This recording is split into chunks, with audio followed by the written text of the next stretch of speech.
Hey guys, this is Sunya. Today I have the privilege of introducing someone who has dedicated his life to preserving and sharing the transformative teachings of Sri Ramana Maharishi, one of modern India's greatest spiritual teachers. He has also written extensively about followers of Sri Ramana who were either transformed or liberated by him. Born in England in 1953, David Godman's journey into spirituality began during his time at Oxford University, where he discovered the profound teachings of Sri Ramana Maharishi. That discovery set him off on a life-changing path. In 1976, he traveled to India, eventually settling in Tiruvannamalai in the Indian state of Tamil Nadu, home to Ramana's ashram. David wasn't just a visitor there. He immersed himself in the teachings, spending 7 years as the ashram librarian from 1978 to 1985. David's dedication to preserving and disseminating the teachings of India's great modern mystics is unparalleled. His seminal work, Be As You Are, published in 1985, is a comprehensive anthology of Sri Ramana Maharishi's teachings and has become a cornerstone for spiritual seekers worldwide. He's devoted his life to uncovering and sharing the stories and insights of some of the most revered spiritual teachers of our time. Through his books, interviews, and collaborations, he's brought to light the wisdom of Lakshmana Swamy, Sarada Ma, Annamalai Swamy, and H.W.L. Punja, known to many as Papaji. He's also worked with scholars to translate and edit significant Tamil texts, making these timeless teachings accessible to a global audience.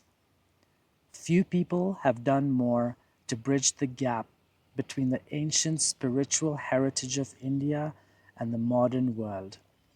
David Godman isn't just a scholar, he's a guide for anyone seeking to understand the nature of reality, self-inquiry, and what it means to truly awaken.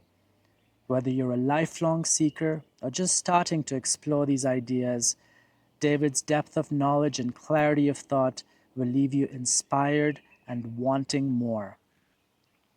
Get ready to challenge your perceptions, expand your understanding, and dive deep into the heart of Indian spirituality.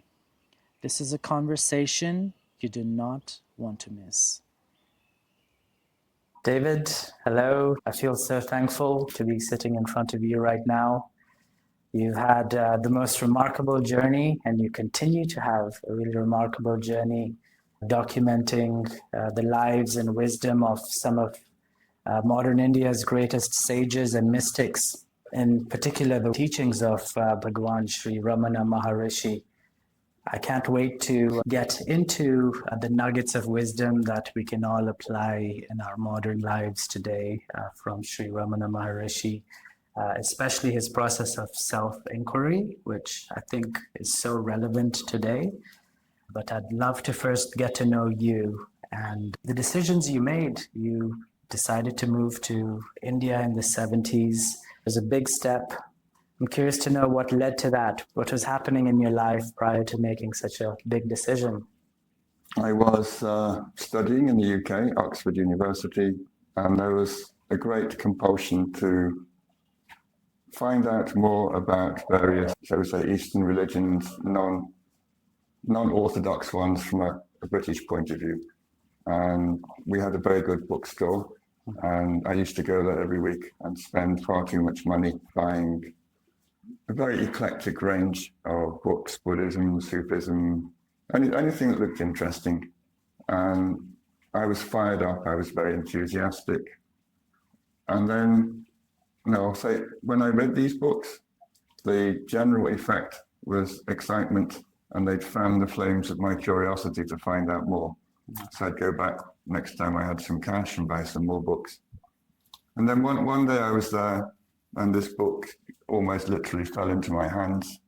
And it was the first time I'd seen a book about Ramana, and it was one of Arthur Osborne's books. There were only 3 in print in the West at that point, in the UK anyway. And I just thought, okay, there's my book for the week. I'll take that one. So I took it home, I read it, and it had the exact opposite effect of all the other books I'd read, in that instead of exciting me, making me curious, making my neurons fire up with new possibilities, it absolutely, completely shut me up. So somehow the message that he was giving in the book directly communicated itself to me. I somehow absorbed and became that silence he was talking about.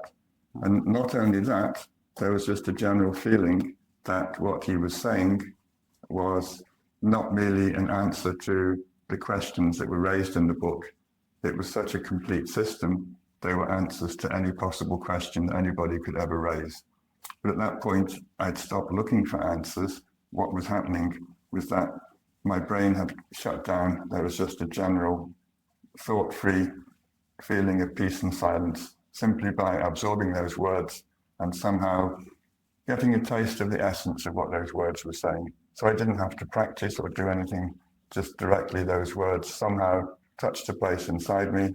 And I thought, that's it, that's what I need to do. So that was probably 1974. Life went on. I think somewhere in 1975, I decided to drop out of the West a little bit. I went to the west coast of Ireland and took my 3 Ramana books with me and started doing self-inquiry seriously in a little house I rented near the west coast, near Limerick. And I had plans to be there, I wouldn't say permanently, but that was my new base. But then I got evicted from that house because the owner's husband had blown himself up on a building site in Australia and wasn't insured. So she had to sell the house to pay his medical bills. So I was asked to leave. So I just thought, well, I don't want a wet, cold winter. I'll go to Israel for a few months, live on a kibbutz, have some sun, get some exercise, and then I'll come back to Ireland again next year. And I think while I was in Israel, I had this feeling, I don't really have any commitments.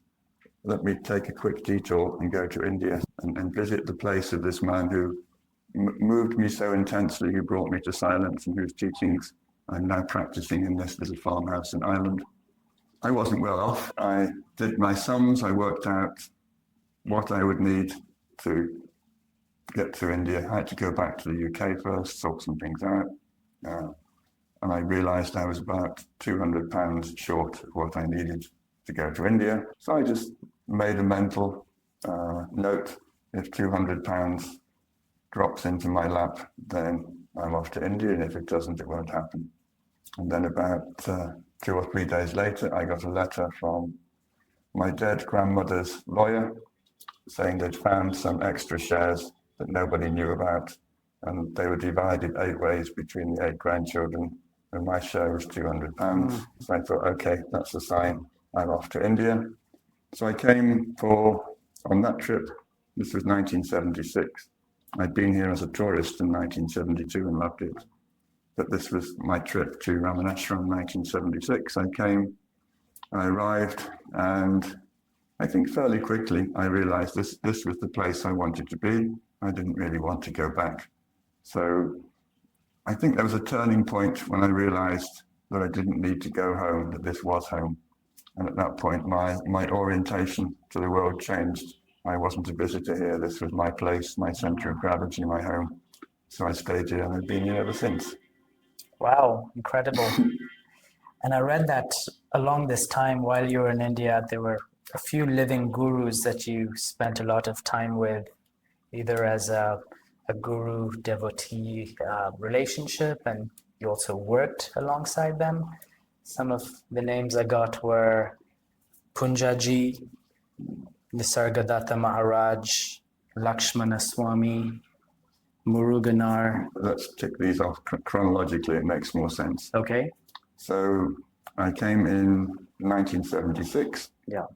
Spent a lot of time meditating all day, every day in Ramanashram. I fell in love with the old hall where Bhagavan spent most of his time, from the late 20s to the early 40s, that's where he lived and taught and met people. I sat there all day. I got very quiet, very peaceful, and the arrogance of being 23, 24 and being the sadhu, I thought, that's it. I've almost got enlightened. And then somebody said, this man has just come to visit called Lakshmana Swamy. He's an old direct devotee of Bhagavan, and he realized himself here in the 1940s. And I wasn't agreeing to this statement at all, but I thought, here's a man who was interesting. I was very interested in the Ramana world, everybody who was in it, so I thought I'll go and have a look. Not committing myself either way to this rather great claim that was made on his behalf. So I went and sat with him in a room. He was staying at Ramana Ashram, and for 1 hour a day, anybody could go and sit there. And I sat on the floor, and he just turned and looked at me. And probably within about 5 seconds, I was in a deeper, quieter, more peaceful state than I'd been through meditating 8 hours a day for 18 months in Ramana Ashram. So this was a kind of turning point in my understanding of what you needed to progress on this path. You can work very hard by yourself, you can have great experiences, you can get very quiet, but there's no substitute for having somebody who is in that state, who has the power to transmit or reveal that state to you. If you spend time in the presence of such being, you really are in the first class seats. You've got the wind behind you. That's what you need to do, unless you're very exceptional, such as Bhagavan himself. You do need the presence of someone who's got that state, who is available and has the capacity to show that state to you. So I think from that point on, I kept my radar tuned to anybody who I could also be with, spend time with. Now, Lakshmana Swamy was, for most of his life, a complete recluse. So he wasn't an obvious person to go and hang out with. At this period of his life, he was a little bit more public. But in the 1950s, for example, he had gone 13 years without speaking. From the day after he attained self-realization with Bhagavan till the early 60s, he didn't speak once, he didn't say a single word. He didn't like meeting people, he definitely didn't talk to them. He lived in a little hut in Andhra Pradesh and only came out once a year, very begrudgingly, in order that people could see him and then go away and leave him in peace. So he would come out and sit on his front veranda. He was quite famous. About hundreds of thousands of people would come and walk past him. And he'd go back in his hut and think, thank God that's over. Another year of peace and quiet. Another year when I don't have to interact with anyone. So he wasn't the most interactive teacher, put it that way. But he had this absolutely amazing Shakti, this power, this ability just to look at you and somehow show you who you were in that moment. It was very, very intense. So in the 1980s, I did get the chance to spend time at his ashram in Andhra Pradesh. I was there for about 9 months. We'll get back to that in a minute or two. But then the big, most famous Advaita guru of the late 70s was Nisargadatta Maharaj. Maurice Friedman had published his book, I Am That. I think it came out in the early 70s. I got a copy and got very excited by this and went off to see him in Mumbai. Had some very good, intense conversations, sessions, meetings with him. So 78, 79, 80. Yeah. There was just something about him that he was a businessman, uneducated, bad-tempered. He was not the Hollywood idea of the Swami or the Guru. He'd just sit in his little corner, banging his fist and shouting at people and smoking beedies and throwing people out who he didn't like. But he had a power to put you in a state of what he called beingness. So the shouting was somehow superficially what was going on in the room. The other thing that was going on was just he was charging the room with this sense of beingness that he was in all the time. If you sat there, you experienced it. And in my experience, if you argued with him, you experienced it. He liked people to I wouldn't say debate. You never won a debate. It was never a reasoned argument, but he liked people to engage verbally with him. And as you were doing it, he would draw you out of yourself. He would make you talk about where are you from, who's your teacher, what's your practice. The one thing he didn't want to talk about was anything that you'd read or anything anybody had told you. He said, in this room, we only talk about your own experience of yourself. Don't bring in any extraneous material. Here we talk about consciousness, your experience of yourself as consciousness. Nothing else is relevant to conversations in this room. So it was a very narrow kind of syllabus, if you like, for that room. That was all he was willing to talk about. But he would make you talk about your worldview, what you'd done, where you'd come from. But while he was doing that, he was also transmitting the essence of this beingness that he was talking about. And he would make you experience this beingness. And simultaneously, you could see this structure that he was making you build in your mind. He would make you see it was just a structure, a series of concepts piled one on top of the other. So you could, in a sense, you could say, you could see in yourself, this is who I am the beingness. This set of ideas that I've constructed, which is my worldview, doesn't fit well with this experience of beingness. It's just something I've invented and put on top of the beingness. Interesting. So if I get rid of all these ideas, which were temporary, self-created, what remains is the beingness. So I think he made you talk about yourself, he made you talk about your worldview, and simultaneously gave you the experience of who you are. And it was up to you to make the choice. You could stick with your concepts, your theories, your ideas, or you could just say, no, that's just an idea, that's a concept, and stick with the beingness that he was giving to you, fully and completely in that moment you were talking with him. So it sounded like he reflected the fictions that you live. He'd make you talk about them. You couldn't hide at the back with this man. You couldn't walk in and kind of go and sit in the back corner and hide for a week. He'd say, who are you? Wherever you're on, sit down, front row. So like we're sitting here, he'd be glaring at you full on, demanding answers to his questions on day one. So there was no escape. You had to have this, who are you? Why have you come? Yeah. What's going on in your life conversation when you walked in. When you walked in, everybody got this little grilling. Yeah. And part of it was to give you this sense, this taste of beingness of the self, and making you understand that every idea you brought into that room was an invalid idea created by yourself. And what was true and permanent was the beingness that he would somehow make you experience while you were sitting in front of him. And what I found, he was quite an intimidating man. He was... Sounds like it, yeah. Feisty is a very polite way of describing it. He was very feisty. No, he was just bad-tempered and shouted a lot at you and threw lots of people out. So what I liked about Maharaj was the more you argued with him, the angrier he got. And the angrier he got, the more Shakti seemed to come off him. So if you were willing to be the fall guy, you know what I mean by the fall guy? If you were willing to be the person who got shouted at or criticized or complained at, if you didn't mind that, the reward was getting quieter and quieter and quieter. There was something, if you agitated him or if he appeared to get agitated because you weren't buying into his teachings, you could just say, but what about this? What about this?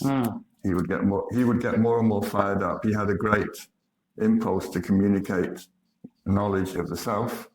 And if you were asking good questions or if you were arguing or, I wouldn't say contradicting, but saying that doesn't make sense. Yesterday you said this, today you said that, they can't both be true. If you just kept putting pressure on him, somehow his emanations, his Shakti would just kind of get more and more and more. And if you were prepared to put up with him bearing down on you and getting very irritated with what you were saying, then you just got a deeper and deeper silence. So most people didn't have the courage to go toe to toe with him for 10 or 15 minutes and have a full-blown argument in which you basically wag your finger at him and say nonsense, and then he'd come back even stronger. If you could do that, you did get absolutely amazing results. But there was an ambient silence in that room anyway. It was just seriously amplified if you had the courage to take him on head to head. I used to do it simply to get the buzz, simply to get this amazing Shakti coming off him. I didn't want to monopolize the satsangs by having pointless arguments with him, but he would look around and wait for someone to ask questions or start an argument with him. He wasn't passive. He wasn't like Ramana. Ramana would sit there all day in silence. Right. And you had to ask a question, and he might ignore it for 5 minutes, and then he might say a few words and go back to being silent. That wasn't Maharaj's style. He would sit down and say, come on, somebody ask me a question, and let's have a discussion. So if nobody had a question, he'd just look at me and go like this. And I had to invent one just to kind of keep things going. So we had some entertaining, long discussions that I initiated simply because I enjoyed the process of arguing and quarreling, not because I wanted to prove my point. I just wanted to get him riled up, so I got a bigger buzz, a bigger hit, kind of more Shakti off him. So that was my relationship with him anyway. We had great discussions. In the end, I didn't really want to discuss or argue. I was just very content to sit and be quiet in his presence, and this power, this silence would just get stronger and stronger. So his invitations to argue with him, I just ignored in the end. I kind of just felt. Got it. And how did this contrast with, say, the approach of Lakshmana Swamy or Punjaji? They've all got their different teaching methods, the different ways of attempting to show you who you were. We'll get back to Lakshmana Swamy in a minute. So with Nisargadatta, it was a very small room, and you couldn't stay for very long because so many people wanted to see him. The general rule was after about 2 weeks, you had to leave, have a few months off, and then you could come back and have another 2 weeks. So my 2 weeks was pretty much up. So I wanted to hide at the back and get an extra couple of days. But of course, this isn't, in these situations, something always happens that makes it go wrongly or badly. So I ended up sitting quite close to the front, in front of someone who was a lot smaller than me, who was trying to ask questions. And I have a very long back relative to my legs. So, he was trying to peer around me like this, and Maharaj was trying to peer around me. And finally he said, what did he say? You're taking up too much space here, he said. You've already got the knowledge. He said, why are you still here? You've got so much knowledge, it's coming out of your ears and making a mess on my carpet. You can go now. This was such a typical irascible, okay, you've learned what you need to learn, you can go home now. You just turned it into a kind of final insult. Right. You've got, getting the knowledge for him was getting the state of beingness, getting the state of knowing. And he'd say, you've got it, it's coming out of your ears and making a mess on my carpet. Make space for somebody else. So that was my final visit. I took the hint and they left. So that this was about a year before he passed away. I didn't go back. Okay. But meanwhile, I was also going to see Lakshmana Swamy. So he had an ashram in Andhra Pradesh, and periodically he would also come to Ramana Ashram and sit with people. Now his method was entirely different. He would just sit and look at you like this, really intense eyeball to eyeball stuff. He didn't like talking. He would answer questions, but his focus was always darshan, in the sense of just looking at you, just looking at your open eyes, him, and somehow your thoughts, your sense of individuality would just absolutely vanish. You just get more and more quiet, peaceful, happy, silent, and eventually it was just so intense you just couldn't take him. His eyeballs were boring into you. So he was kind of transactional, if that's the right word. He didn't want to sit there and answer questions. He just wanted to come out, see what state you were in, zap you, and then go back in his house. So his, how should I say, the way he wanted to relate to devotees is he wanted them to go away and do the work. He said, go away, do your self-inquiry, meditate, get yourself into the state where your mind is no longer extroverting, where your mind is no longer moving outwards towards desires or the world. If you can reach that state through your own effort, he called it the effortless thought-free state. If you then go and sit with a jnani, then automatically the power of that jnani will destroy your I thought definitively, and you will realize the self.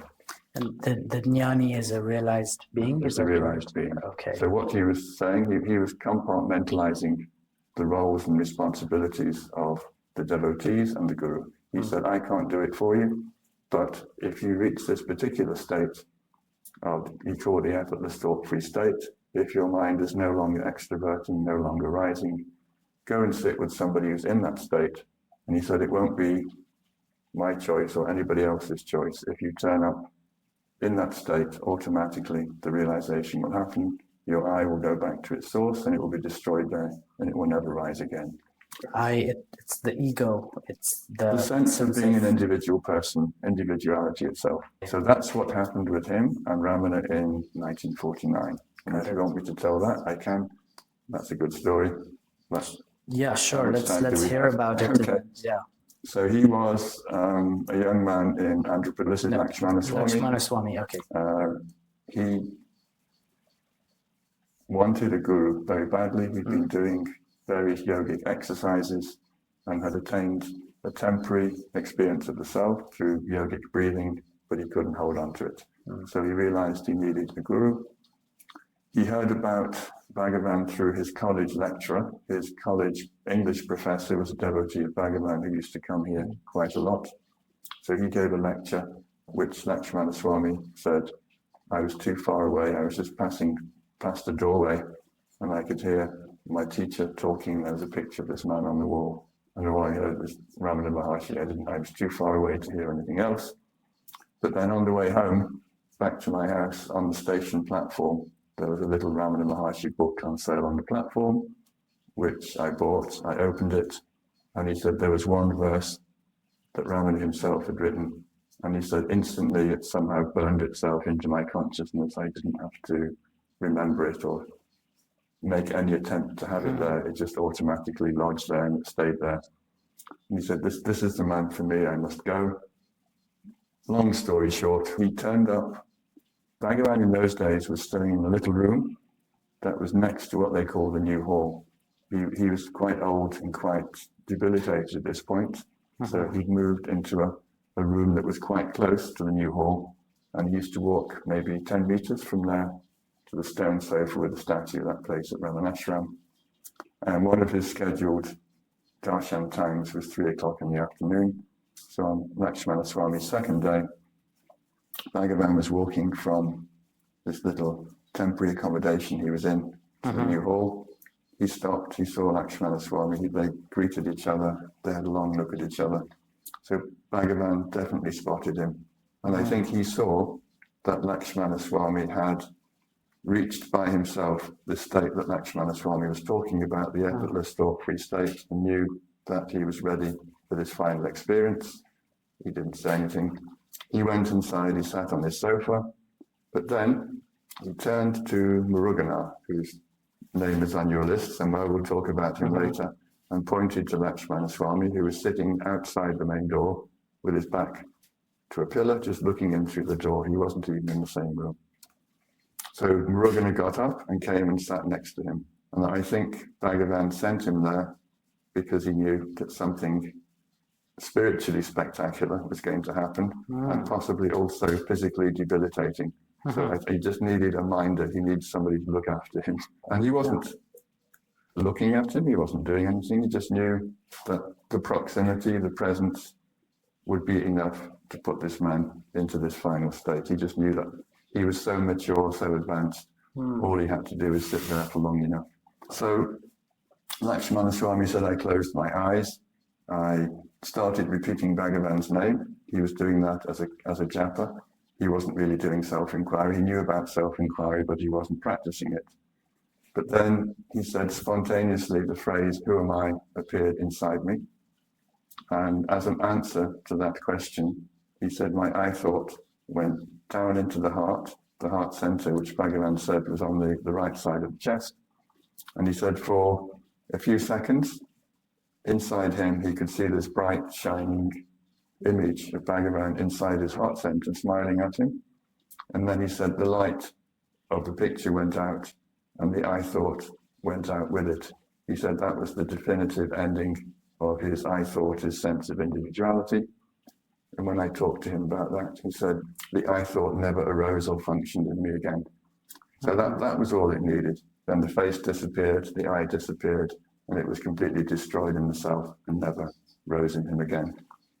So this was Vijaya Dasami, which is the final day of Navaratri ceremonies. And one thing they do in most temples is have a parade.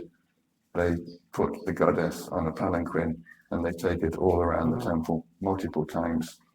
And I think the reason why Bhagavan had sent Muruganar to look after him was that Lakshmana Swamy was sitting on the walkway that later in the day would be used.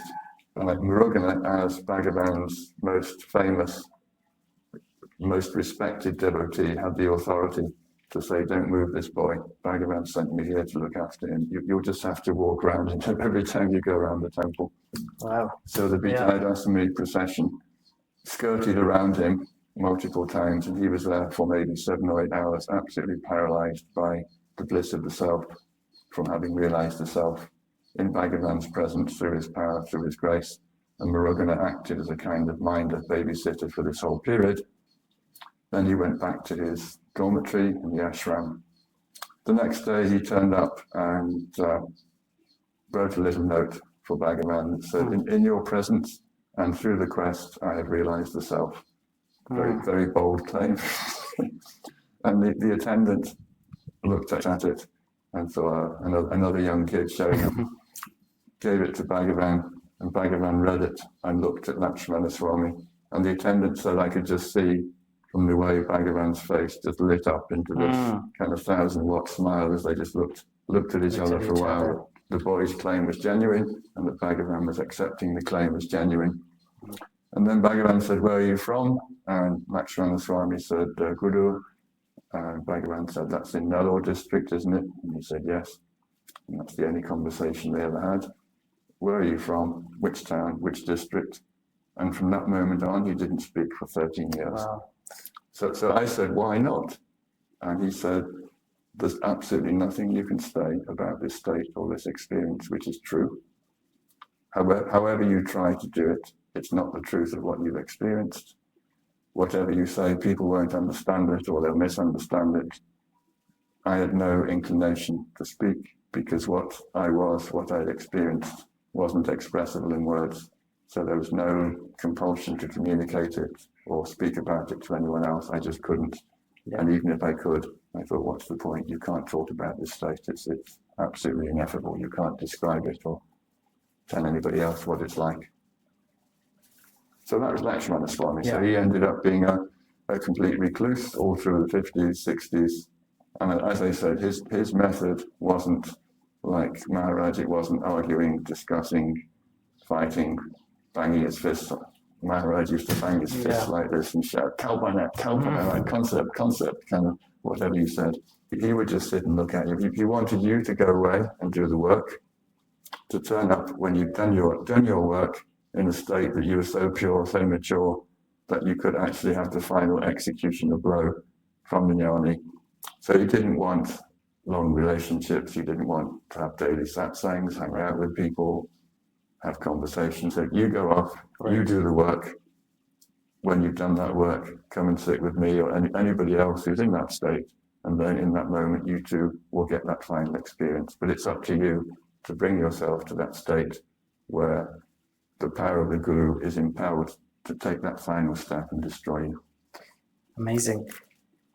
So just a really quick understanding of what was your role with some of these individuals? How did you interact with them? And then what was some of the teachings from Ramana Maharishi that they transmitted to you? Ramana Maharishi's teachings, according to him, were silence. Be with a teacher who's in that state, tune into his inner state of silence, and if your mind is sufficiently quiet, then you too will get that silence. This is unmediated. You don't do a practice, you don't follow a particular sadhana. The most direct teaching is simply to tune in to the Guru's own state of silence, be in the state where your mind is still and quiet, and eventually that stillness will merge with the self and you'll become that self. So that was Bhagavan's primary teaching, primary instruction. Be quiet, be with the Guru, stay in that state of silence, and eventually that state of silence will permeate into you and you'll become that silence yourself. While that was going on, he would also proactively look at people and transmit the power of the self to people. It's a very common phenomenon that people would come into the hall.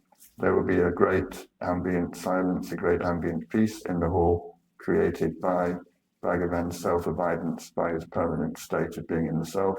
Yeah. There was just a massive, palpable aura around him that people could just feel and sense. So that's the ambient background, the state that just gives you the general peace simply by being around him. But periodically, you just look at someone eye to eye, and he would transmit an even bigger dose, if you like. You would just see someone who could benefit from it, or somebody who needed it at that particular moment, and you would do the eye to eye thing and give you an even stronger experience. Who is Ramana Maharishi's guru, just to get some context on him? What was his path like to enlightenment? He always said that it was the power of Arunachala that resulted in his own liberation. Okay. So he treated Arunachala as his guru. He said it was the power of the mountain that brought about his liberation, but he was somehow somewhat loath to say Arunachala is my guru. He just said it was the power of Arunachala, the thought of Arunachala, the radiance of Arunachala working inside me that brought me to this final state. But he wasn't ever willing to say directly, Arunachala is my guru, which is a little bit odd. We have this saying in English, if it looks like a duck, walks like a duck, and quacks like a duck, it's a duck. So Arunachala was Bhagavan's guru. It performed the function. He obsessed over it when he was young. It pulled him into itself. It finally destroyed him and revealed self to him. And he spent the rest of his life abiding in that self, identifying as the self and as Arunachala, the essence of Arunachala. So most definitely it was the power of Arunachala that brought about this liberation, this realization, but at no point in his entire life was he ever willing to say Arunachala is my guru. So that's just one of his oddities. I think a lot of people watching or listening wouldn't know what Arunachala is. Maybe you can give some context on Arunachala and how it played a role in Ramana Maharishi's life. Arunachala is a mountain that's over my shoulder that way, about 2-3 kilometers away. It's a very famous pilgrimage center, power place in the Tamil spiritual tradition. The town and temple associated with this place is one of the 5 major Saiva pilgrimage sites in Tamil Nadu. Historically, it's always been associated with Shiva. This mountain is deemed to be not a place where Shiva resides, but actually Shiva himself. The founding myth of the mountain is that Shiva himself appeared here as a column of light, and then at the behest of one of the other gods condensed himself into the form of the mountain that we see here today. So it's not simply a place associated with Shiva for people who take Arunachala to be their deity or their god. The mountain itself is the form of Shiva, and the power here is Shiva itself. It's Shiva, the formless consciousness of Shiva. So we talked a bit about Lakshmana Swamy. He also loved the mountain. He stared at it endlessly. So I quizzed him one day. I said, well, how, why? How does a mountain get enlightened? What's going on here? But Bhagavan himself had written a line in which he said it can't be explained. He just said, mysterious is the way it works beyond all human understanding. Even Bhagavan himself couldn't explain why this mountain was the power of the self, had the power of the self, had the power to liberate people who could commune with it at the right level, the right intensity. So I was asking leading questions of Lakshmana Swamy. Was it like this? Was it like that? And he kept saying, no. And they said, well, what is it then? What is it? And he said, all I know is that when I look at this mountain, when I sit in its presence, I know I'm in the presence of jnana. In the same way that I knew I was in the presence of jnana when I sat with Ramana Maharishi in 1949, 1950. There's something irrefutable when you're in the presence of that power of jnana and its liberating potential. When I sat with Bhagavan, I saw it, I knew it, I experienced it, and I became that self. And I know that looking at the mountain, now that Bhagavan's physically not here, I know that the mountain has this same power, but don't ask me how it got this way. I don't know, and nobody else knows. You have to take that as a kind of a given. All we can say is that, now I'm talking me, not him, that whole generations of holy people have come here and they've more or less testified to the same power, the same authority, the same presence that this mountain has. Some of them, like Bhagavan, took it to be their guru. They worshipped it and focused on it intensely, and through that intense focus they also realized the self. So it's not something that's a one-off with Ramana Maharishi. There are multiple saints who came here who experienced its greatness, its power, its presence, and who got to that state that Bhagavan himself did. The oldest known record I know of about the mountain is probably in the Western calendar, 5th, 6th century, and a visiting Tamil saint who Bhagavan really admired and liked called it Jnana Tiral, which is a distilled essence of jnana.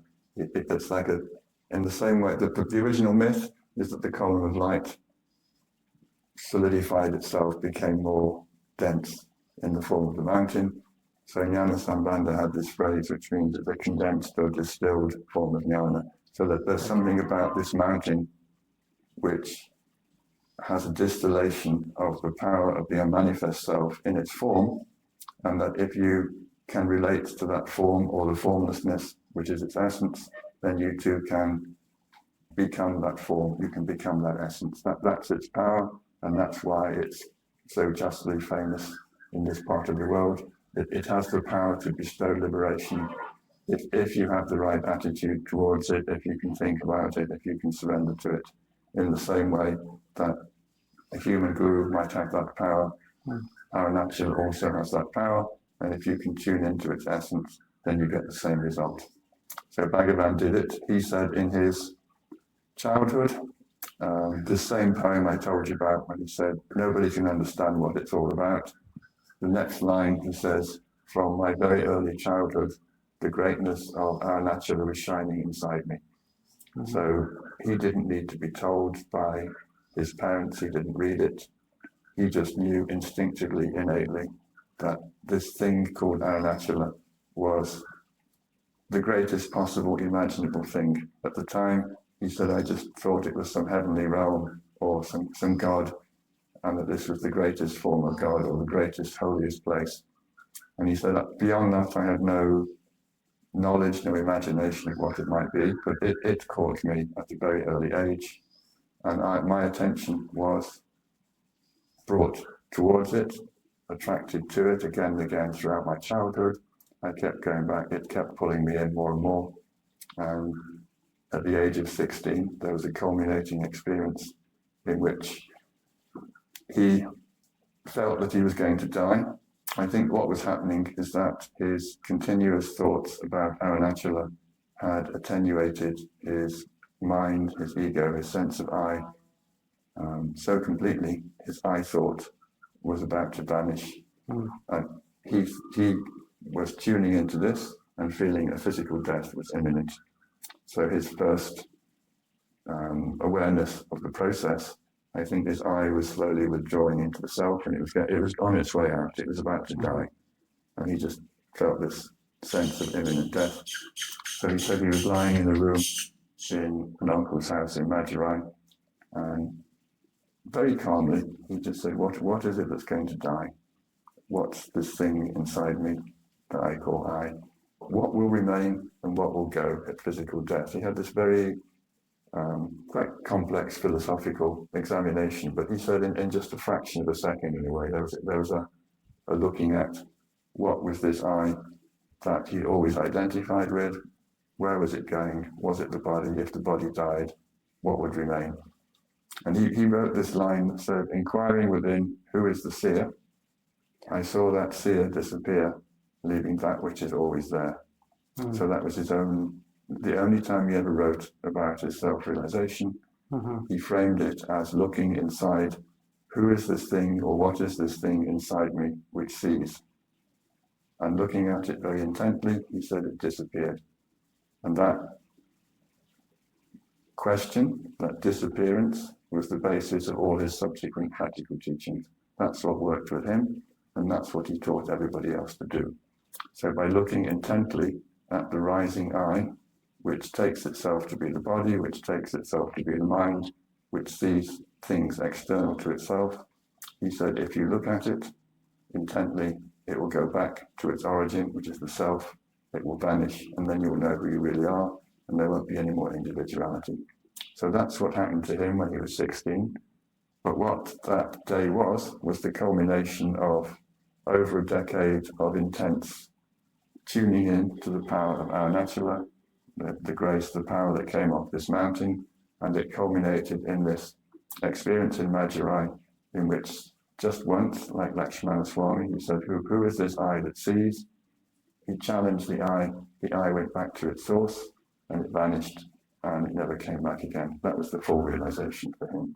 He never really did any practice, any meditation, except that he was constantly aware of Arunachala throughout his childhood. It pulled him into itself. So he had a friend called Rangan he used to play football with, and Rangan came to see him later. And Bhagavan said, do you remember when we were playing together as kids, you thought I was involved in these games of football? He said, no way. I was constantly being sucked into Arunachala. I was thinking about Arunachala all the time we were playing football. So that even though he appeared to live a normal child's life, usual amount, friends, mischief, school, all the usual things, in the foreground, there was a sense of normality. In the background, there was a constant excavation of his self. He was just slowly being reduced to non-existence internally by having his attention constantly tuned to what he felt was a form of the absolute self, absolute reality, and it reduced his sense of I so completely that all it took was one act of self-inquiry when he was 16. And then he said, the power of Arunachala destroyed my I completely. It never arose again. So he said, I looked within, who is the one who sees? The I disappeared. And then he said, no thought arose to say, I see. How then could the thought arise to say, I did not see?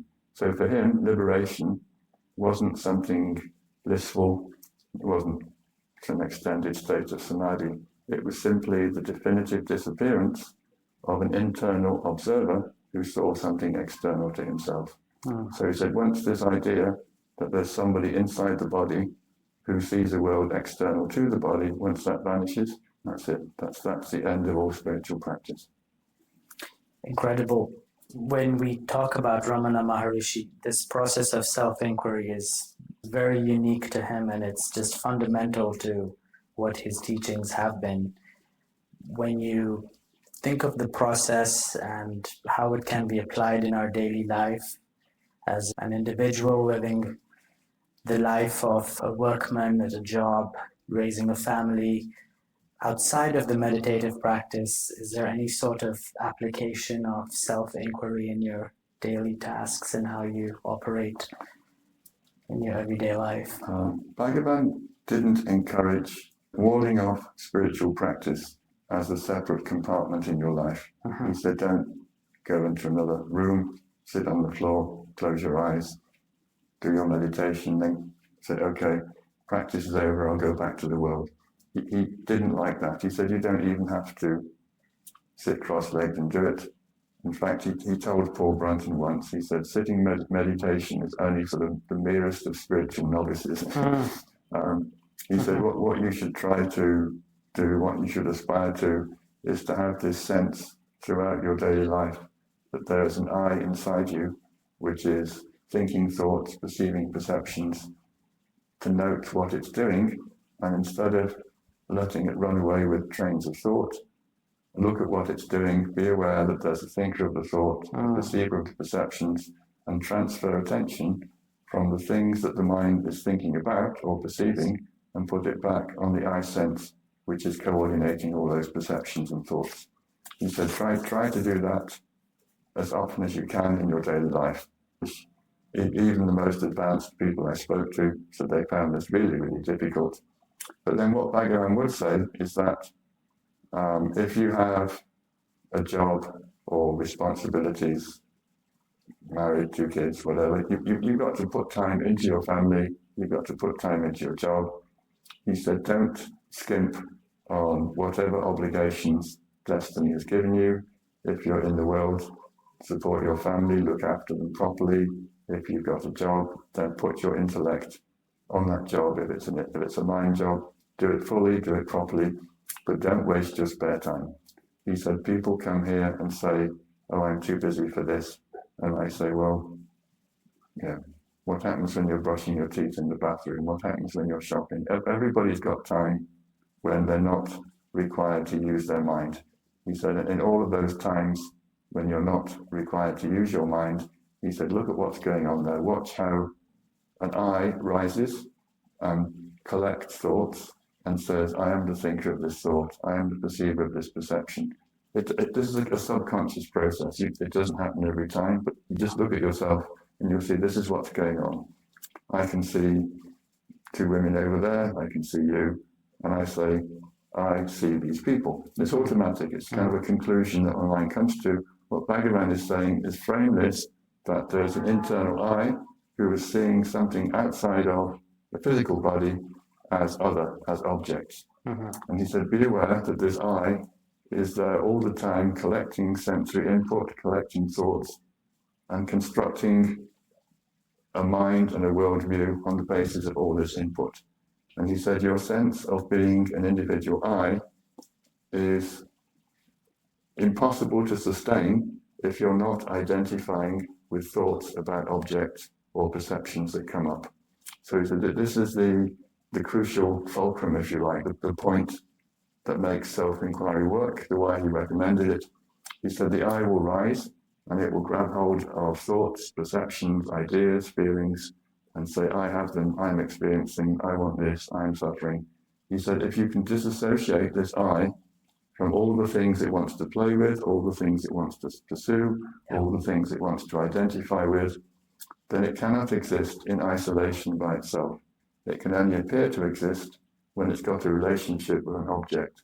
I am thinking this, I am perceiving this, I hate this person, I am a lawyer, whatever. Whatever the identification with, that creates individuality.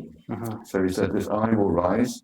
If you can stop it jumping out and attaching itself to an idea, a thought, a perception, then it has no capacity to subsist by itself in isolation. It will slowly sink back into its source and it will vanish and you will discover the self.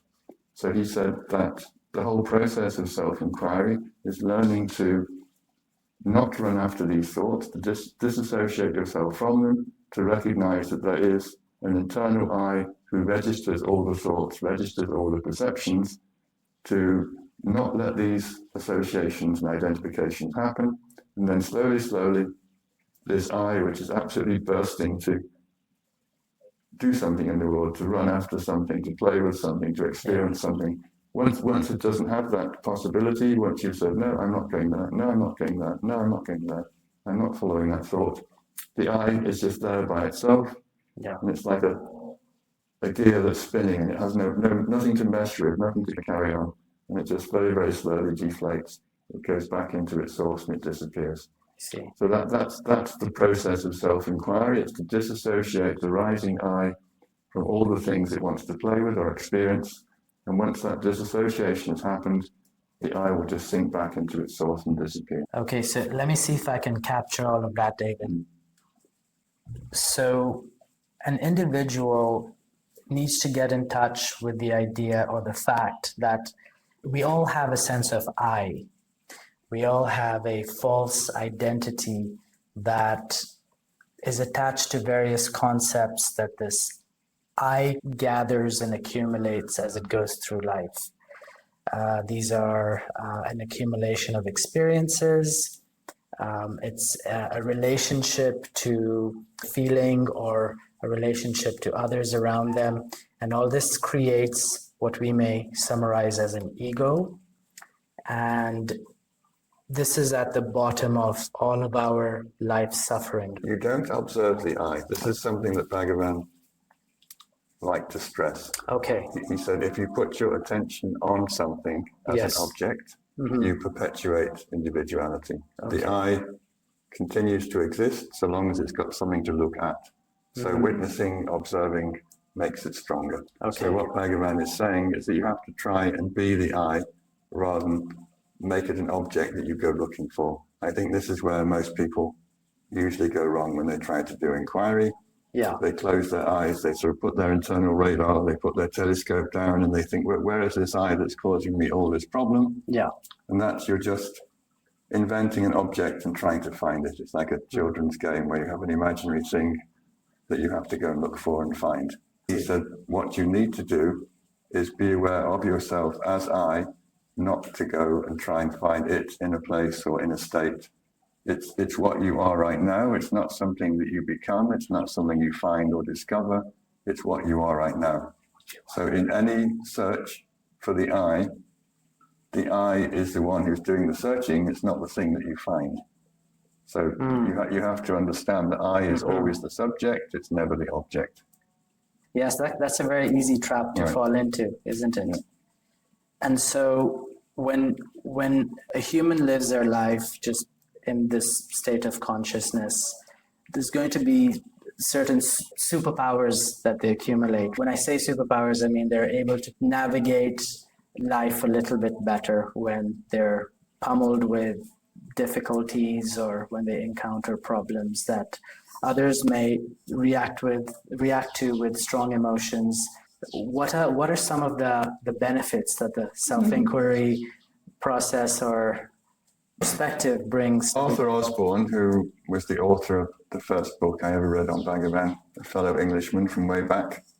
I wish I could find where I'd read this. I tell this story, but I can't back it up with a proper citation, but it's definitely in one of his articles, I think. Yeah.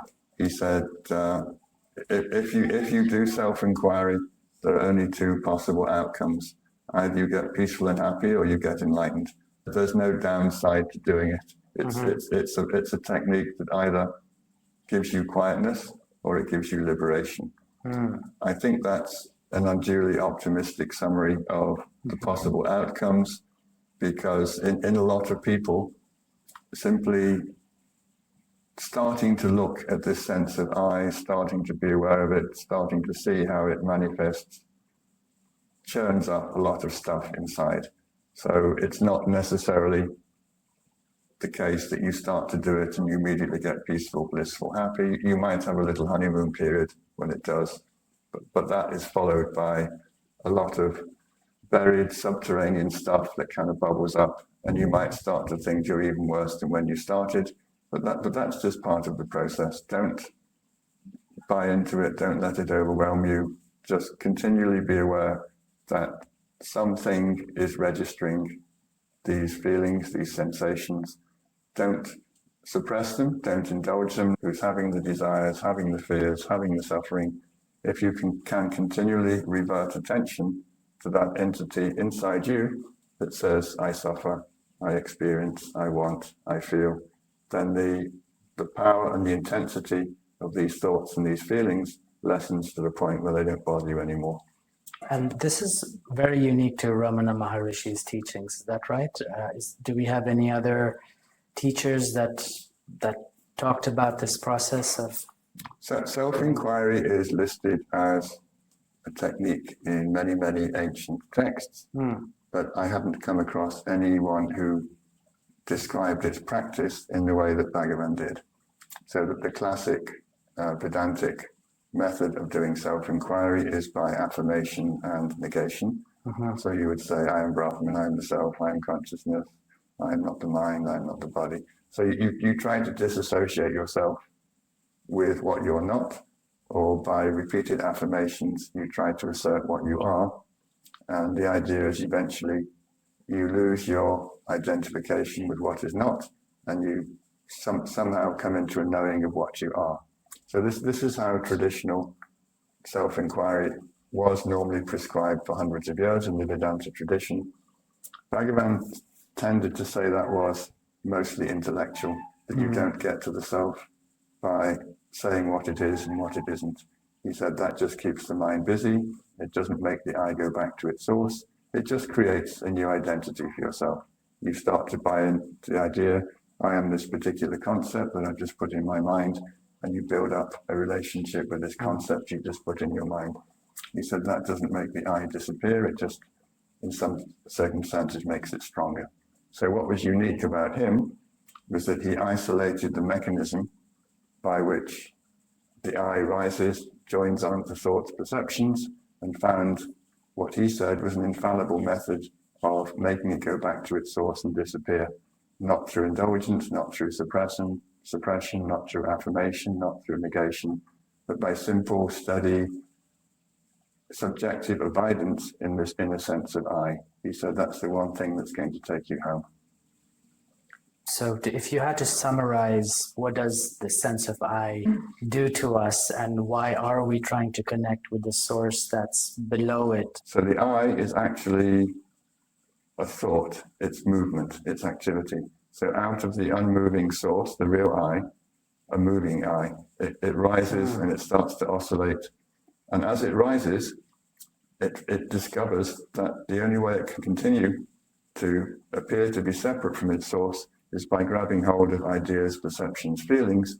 So the Aham vritti becomes the central thread on which all your other thoughts and activities hang. Bhagavan said it's like the thread inside a necklace. It's the one thing that binds and unites all your thoughts, all your perceptions, all your feelings, all your activities. I am doing this, I am feeling this, I want this, I am suffering, I am a big shot, whatever. Yeah. So he said if you can pull out this I, which identifies with all these things, then individuality ceases.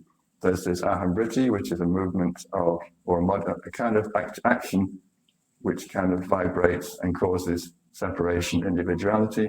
Or sometimes it's ahamkara. Ahamkara means the I maker or the I doer, the sense of I am doing this. I, by itself, doesn't do anything. It's motionless. It has no sense of being an individual, but then movement arises and it creates this sense of being a contracted individual who lives inside a body. And that is the cause of all our problems, because once you imagine yourself to be inside a body, then automatically you imagine everything else outside of you is different, it's separate, and you're in opposition to it and you have to deal with it. If you're inside a body, then you have a desire. And if you have a desire, it's for something which is other than you.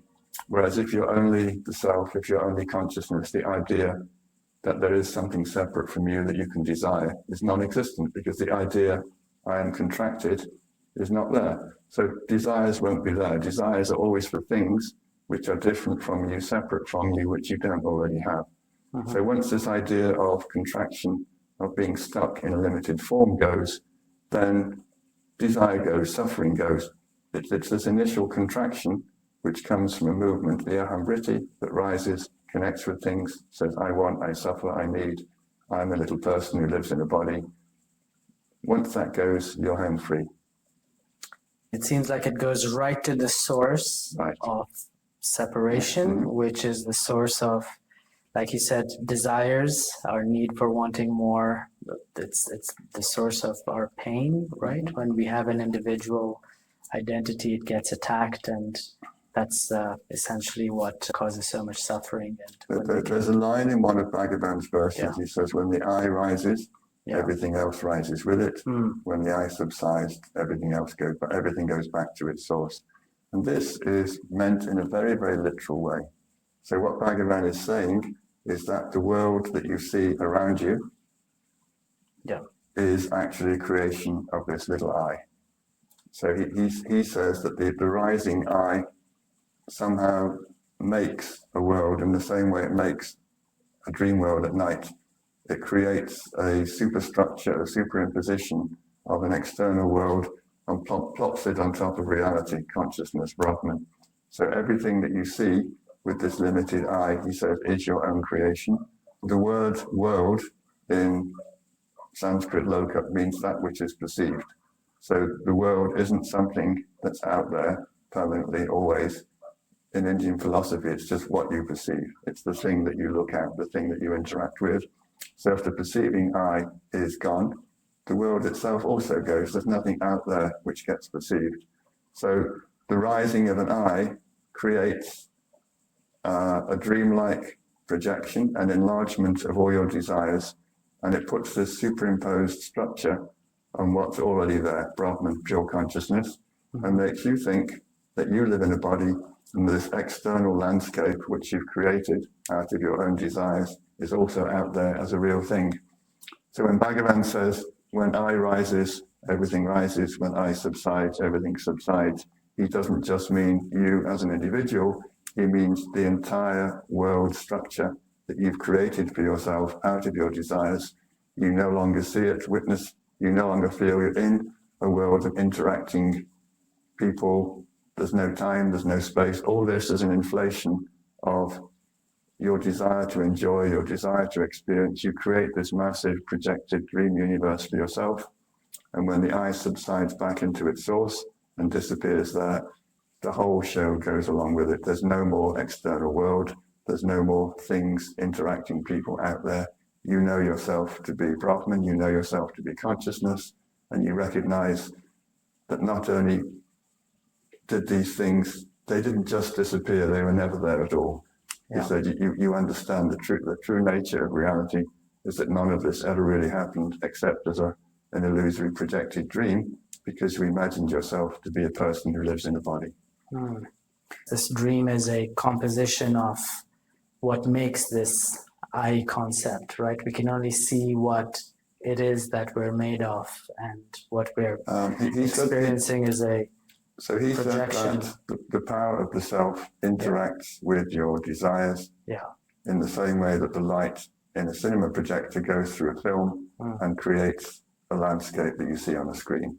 So the mechanism is that the light of the true self somehow goes through all of your vasanas and creates an illusory world in the same way that a program in a video game. Some current comes from a battery or a wire to the wall, it goes through a program, and then you're in a world, you're the player, there's a landscape out there, there's rewards for certain things you do, punishments if you don't. But it's all an interaction between a current, a power, and a program that creates a whole world, and that you're in it, and you go up and down levels according to the rules of the game. So what Bhagavan is saying is that the power of the self creates these worlds. It creates you as an internal observer. It creates an external world out there. It imposes, through its own intelligence, a kind of rules-based order that has consequences for all your actions. And he said, you can be in this dream world, you can play, you can be an expert, you can go to the highest level, but it still is only a game. And it's always within your capacity. Press the off switch on the wall and there is no game. There is no world, there is no I, there is no God. It all collapses and you remain as you always were, the unmanifest original Brahman consciousness.